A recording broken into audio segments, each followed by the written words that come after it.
અને હવે છેલ્લે એવા સમાચારની વાત કે જે આધિકારિક રીતે કોઈ પ્રતિક્રિયાના સ્વરૂપમાં સામે નથી આવ્યા, પણ સૌથી વધારે દિવસના ચર્ચાયેલા સમાચાર છે. ભારતીય જનતા પાર્ટીના પ્રદેશ અધ્યક્ષ CR પાટીલ આજે સાંસદો, ધારાસભ્યો અને બાકીના પદાધિકારીઓ સાથે ગાંધીનગરના કમલમમાં બેઠક કરી રહ્યા હતા.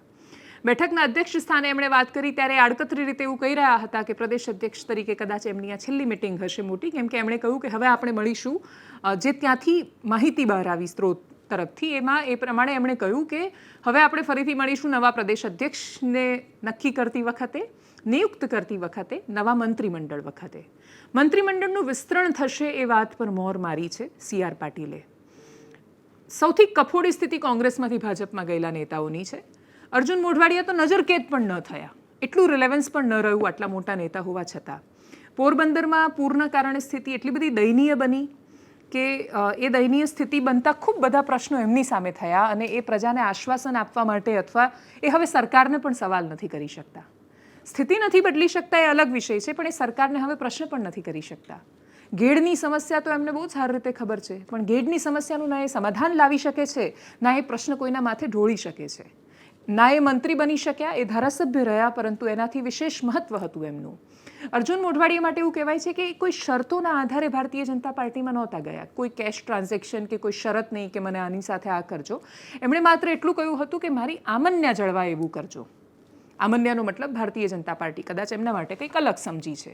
અને એટલા જ માટે આટલો સમય થયો હોવા છતાં પોરબંદરમાંથી બીજા મંત્રી મળશે કે કેમ એના પર પણ હવે શંકાની જેમ જોવાઈ રહ્યું છે, કેમ કે મનસુખ માંડવીયા ઓલરેડી કેન્દ્ર સરકારમાં મંત્રી છે અને પોરબંદરના સાંસદ છે. તો ખૂબ બધા સમીકરણો એમની સાથે એ રીતે પણ રજૂ કરવામાં આવ્યા હોઈ શકે કે એક જ વિસ્તારમાંથી બે મિનિસ્ટર કેવી રીતે આપી શકીએ. અને એટલે જ જે નેતાઓ કોંગ્રેસમાંથી ભારતીય જનતા પાર્ટીમાં ગયા, અને ખૂબ દિગ્ગજ નેતાઓ છે, વરિષ્ઠ નેતાઓ છે, ખૂબ સારી સમજણવાળા નેતાઓ છે. અત્યારના મંત્રીમંડળમાં અમુક મંત્રીઓની જે સ્થિતિ છે એના કરતાં તો એ આવે તો એ ખૂબ સારું કામ કરી શકે એવી સ્થિતિમાં છે, જો એ જ સક્ષમતાથી કામ કરે જે રીતે વિપક્ષમાં કરતા હતા. તો શરતોને આધીન છે બધું. એ સ્થિતિમાં એમની સ્થિતિ વધારે કફોડી બની છે. તો નવા મંત્રીમંડળનું વિસ્તરણ થાય તો એમાં કોને તક મળશે? કોંગ્રેસમાંથી આવેલાને તક મળે તો ભારતીય જનતા પાર્ટીના એ ધારાસભ્યોનું શું, જેમને એવું લાગે છે કે એ ખૂબ સક્ષમ છે પણ છતાંય એમને સ્થાન નથી મળી રહ્યું? આ પ્રશ્નની વચ્ચે સૌથી મોટો પ્રશ્ન તો હજી ભારતીય જનતા પાર્ટી માટે યથાવત છે, યથાસ્થિતિ છે, ને એ છે ગુજરાતમાં પ્રદેશ અધ્યક્ષ કોણ. કોઈ ગમે તે કે ગુજરાતમાં કોઈ પણ પ્રદેશ અધ્યક્ષ મૂકવો એ ભારતીય જનતા પાર્ટી માટે બહુ અઘરું ગણિત નથી. બહુ સ્થિતિ સારી નહોતી અને તોય CR પાટીલના આમ જોવા જઈએ તો કોઈ જાતિગત સમીકરણો સેટ થતા જ નથી ગુજરાતમાં, અને તોય ભારતીય જનતા પાર્ટી એમને પ્રદેશ પ્રમુખ બનાવ્યા. એ બન્યા એ ખરા, અને 162 ધારાસભ્યો છે ભારતીય જનતા પાર્ટીની પાસે. પ્રશ્ન એ છે કે ઉપરના પ્રમુખનું જ્યાં સુધી કોકડું ન ગૂંચવાયેલું રહે ત્યાં ને ત્યાં, ઉપરના પ્રશ્નો જ્યાં સુધી સોલ્વ નહીં થાય ત્યાં સુધી નીચેના પ્રશ્નો કેવી રીતે સોલ્વ થશે? અપેક્ષા રાખીએ કે ભારતીય જનતા પાર્ટીના કાર્યકર્તાઓ જે કેટલાય સમયથી ક્યુરિયોસિટીથી રાહ જોઈ રહ્યા છે, અને એ વોટ્સએપ મેસેજ કે જે અઠવાડિયે એકવાર ફરતા થાય છે કે નવું મંત્રીમંડળ આવે છે અને નવા અધ્યક્ષ આવે છે, તો એના પર પૂર્ણ વિરામ લાગે અને જાહેરાત થાય. એ સિવાય એક કાર્યક્રમની ભારતીય જનતા પાર્ટીના પ્રદેશ અધ્યક્ષ CR પાટીલે જાહેરાત કરી છે.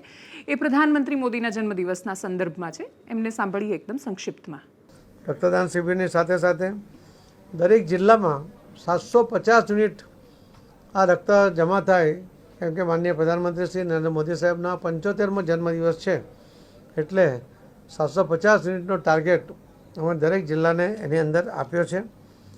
સમાજ, કોલેજો અને સામાજિક સંગઠનો પણ સાથે મળીને આમાં આયોજન કરશે. દિવ્યાંગો માટે પણ એમનું જીવન સરળતાથી જીવી શકે, એ આર્થિક ઉપાર્જન કરી શકે, એના માટે પણ એના કાર્યક્રમો કરવાનું નક્કી કરવામાં આવ્યું છે.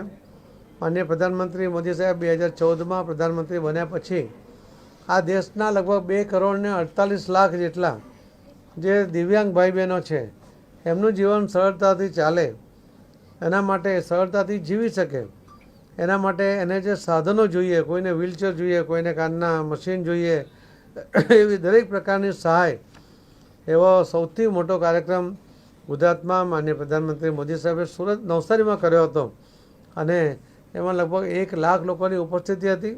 અને આ વખતે પણ અમે જિલ્લાઓ, નગરો, મહાનગરો, તાલુકાઓ દરેક જગ્યાએ આ એક પેડ માકે નામના કાર્યક્રમને આગળ વધારીને એની જે જરૂરિયાત છે, આપણે જોયું છે કે જે વૃક્ષો કપાવાને કારણે કુદરતમાં પણ કેટલા બધા ફેરબદલ આવ્યા છે. વરસાદની જે શક્યતાઓ હતી સંભવિતતામાં પણ ફેરબદલ આવ્યા છે, ત્યારે આ વૃક્ષોથી આપણે કુદરતનું જતન કરીએ એના માટેના પણ પ્રયત્ન આપણે કરી રહ્યા છીએ. પ્રબુદ્ધ નાગરિકોના સંમેલન પણ કરવાનું આયોજન આમાં કર્યું છે.